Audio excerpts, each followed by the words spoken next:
11h, Europe 1 Culture Média. Philippe Vandel. Vous êtes toujours dans Culture Média en compagnie du journaliste Philippe Manœuvre pour son livre Flashback Acide. On va mieux vous connaître avec le portrait pré-fame de Lisa Marie Marquez, le portrait de notre célébrité avant sa célébrité. Bonjour Lisa Marie. Bonjour Philippe Vandel et bonjour Philippe Manœuvre. Ah mais oui, c'est vrai. Vous êtes devenu une légende du rock à vous tout seul. L'homme aux lunettes noires, le critique rock le plus célèbre de France. Mais comment en êtes-vous arrivé là ? On va rembobiner et revenir sur ce qui vous est arrivé avant d'être célèbre. Philippe Manœuvre, vous êtes né à Sainte-Menou, la capitale du pied de cochon. Eh oui. Et vous avez grandi d'abord à la Chapelle-Fellecourt dans la Marne.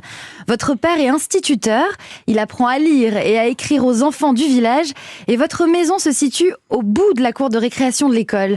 Alors quand vous avez 3 ans, que vous n'êtes pas encore en âge d'aller à l'école, vous vous planquez parmi les élèves de votre papa et vous arrivez de temps en temps à vous faufiler dans la classe pour suivre les cours. Oui, C'est dingue. c'est vrai, j'avais envie d'apprendre à lire, quoi. Je comprenais pas, j'étais un petit garçon, je voulais aller avec tous les autres. Tellement bien. Et c'est comme ça que vous avez appris à rentrer dans les concerts gratos. Un petit peu. Mais c'est surtout comme ça que vous apprenez à lire avant l'heure. Vous êtes un petit garçon très éveillé. Il faut dire que le premier film que vous allez voir à 6 ans, c'est Le Pont de la rivière Kwai. Ah ouais, là c'est la terreur. C'est mon grand-père qui était prisonnier des Allemands, qui m'avait emmené voir ça. Et il y avait des séquences à 6 ans. C'est dur pour un enfant de 6 ans. Très bouleversant, ouais. On est loin des dessins animés, hein. Mais ça ne vous traumatise pas plus qu'une scène dans Blanche-Neige où elle se débat dans les épines. Ça vous traumatise. Ça me C'est traumatise. Blanche-Neige se débattant dans les épines toute seule la nuit dans la forêt. Moi, j'habitais à la campagne à l'époque. Et ça, on pouvait comprendre. Beaucoup plus que le sort des prisonniers anglais face aux Chinois du pont de la rivière Kwai. Philippe Manœuvre, dans le village où vous habitez jusqu'à vos 10 ans, il n'y a qu'une seule télévision, chez Monsieur Chassepierre. Voilà, elle n'était pas chez nous. Alors vous y allez avec les enfants du village le jeudi après-midi pour regarder La Flèche brisée. Ouais. Oh, vous l'avez retrouvé. Flashback. Incroyable, les yeux que ça vous fait. Malgré vos lunettes, je vois les yeux que ça vous fait. Cochise. Pourquoi ça crée cette émotion-là, la Mais Flèche brisée ? c'est mon premier feuilleton. Alors c'était ridicule, hein, c'était vraiment noir et blanc, Cochise. On voyait bien qu'il avait une perruque et tout, mais pour un gamin de 6 ans, donc en 1960... Et vous l'avez revu ? Parce que parfois, il y a des feuilletons qui sont à la hauteur du souvenir et des fois pas du tout à la hauteur. Là, j'ai revu les Thierry Lafronde. Moi, j'ai du mal. Mais en même temps, c'est la Madeleine de Proust. Hein, mais voilà. Oui, La Flèche brisée, ce qui me frappait, c'était le générique. Parce que il y avait une flèche qui venait se briser contre un mur. C'était incroyable. C'est les effets spéciaux de l'époque, quoi. Puis avec votre famille, vous déménagez à Chalon-sur-Marne. À cette période, à la radio, on entend Claude François, Sheila et aussi Yvette Horner. Non, attends. Manœuvre est mort de rire. Pourquoi vous êtes mort de rire ? Il se tient les côtes avec les bras. Parce que tous les dimanches matins, en face de notre immeuble de la rue d'Alsace à Châlons, il y avait un maraîcher et il se réveillait à 6h30 et il mettait des choses comme ça. On entendait un truc d'accordéon, mais un barouf, il devait avoir 100 watts de sono en 1900. Personne ne pouvait rien dire, que c'était la France. Mais c'est horrible, ça vous réjouissait ou c'était... C'était horrible. C'était quand t'es là dans ton petit lit... T'as 5 ans, tu te dis ça va durer longtemps.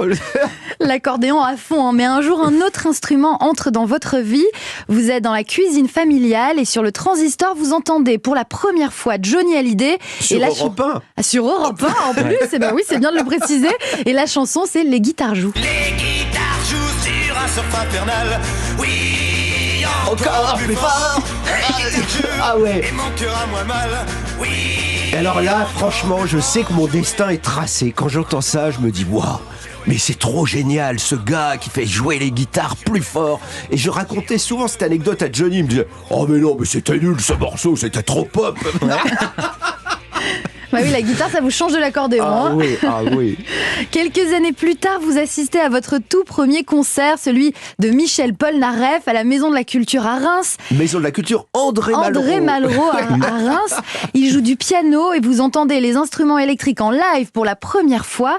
Vos oreilles découvrent le son de votre vie. Cette même année, vous achetez votre tout premier 45 tours. C'était quoi ? Mon premier 45 tours, Baby Come Back, des Equals. Elle sait tout. Non mais elle sait tout. Et hier soir, je suis allé voir un concert de Ramon Pipin avec son nouveau groupe. Ils jouent de l'ukulélé et ils font Baby Come Back adapté en français qui s'appelle T'es en playback. Ramon Pipin qui avait fait le groupe Odeur à l'époque. Mais oui, et au Bonheur des Dames avant encore, le grand guitariste français de rock. Le rock arrive dans votre vie. Ce 45 tours, c'est le premier d'une grande collection.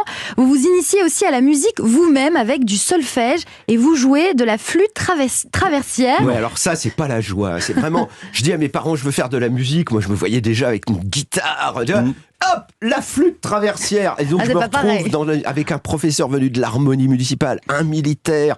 C'est horrible. Et on est obligé de faire du solfège, do, ré, mi, fa, sol, la, si, do, etc. Enfin, sinon, on peut pas chanter en même temps. Ben non, et la flûte, bon, très très peu utilisée dans le rock, sauf par un seul groupe. J'ai trop de soul. Hein. John Anderson. Philippe Manœuvre, alors que vous n'aviez pas d'envie. John Anderson, c'est le chanteur d'Yes. Ah oui, bravo, il l'a dit. Non, vous êtes bien, vous êtes mûr pour le quiz rock. Alors Philippe Manœuvre, alors que vous n'aviez pas d'envie particulière pour votre future carrière, à 16 ans, vous clamez votre amour pour le magazine Rock and Folk à une conseillère d'orientation qui vous encourage à partir à Paris. Alors après le bac, vos parents vous y installent, vous faites des études à l'école française des attachés de presse, l'EFAP, et votre première publication d'un Rock and Folk, c'est dans le Courrier des lecteurs, où vous vous plaignez d'une chronique trop tiède à votre goût. Oui, c'est vrai. Oui. Il y a quelqu'un qui avait chroniqué l'album de Iggy and the Stooges, Raw Power, et je trouvais qu'il n'avait pas mis assez le boulet, quoi. Pour moi, c'était le disque fondamental, le disque qui définissait tout l'avenir. C'est vrai que c'est le premier disque punk aujourd'hui. Tout le monde dit, c'est-elle vraiment ça le premier disque punk? Et comme vous parlez anglais, vous vous retrouvez à suivre les Who pour leur tournée et où vous faites l'interprète. Rock and Folk entend parler de vous et vous commande un article, c'est la consécration. Puis à la fin de vos études, vous entrez comme secrétaire de rédaction au magazine Métal Hurlant. À 24 ans, vous êtes nommé rédacteur en chef. Ouais. La télé commence alors à s'intéresser au mouvement rock qui balaye les yéyés. Antenne 2 lance le programme Les Enfants du Rock que vous animez avec Jean-Pierre Dionnet, votre fidèle comparse. Un an plus tard, vous inventez l'émission Sex Machine avec une recette, 33% d'humour, 33% de musique et 33% de filles très dénudées. Philippe Manœuvre, le grand public vous découvre alors que vous mettez la France à l'heure des États-Unis. Vous allez permettre à de nombreux amateurs de découvrir et d'aimer des artistes et des groupes d'exception avec une passion dans la voix et dans les mots électriques. La suite, on la connaît et moi, je m'arrête là. Quel portrait! Et quelle playlist déjà, hein. Wow, quelle gentillesse, bravo, vous savez tout, quoi. Voilà. On a eu beaucoup de chance avec Dionnet, on commence à faire une émission à la demande de Lescure et arrive, on fait une émission sur le funk qui était notre goût, on aimait Earth, Wind and Fire et James Brown, et arrive Michael Jackson, Prince et Madonna dans l'année.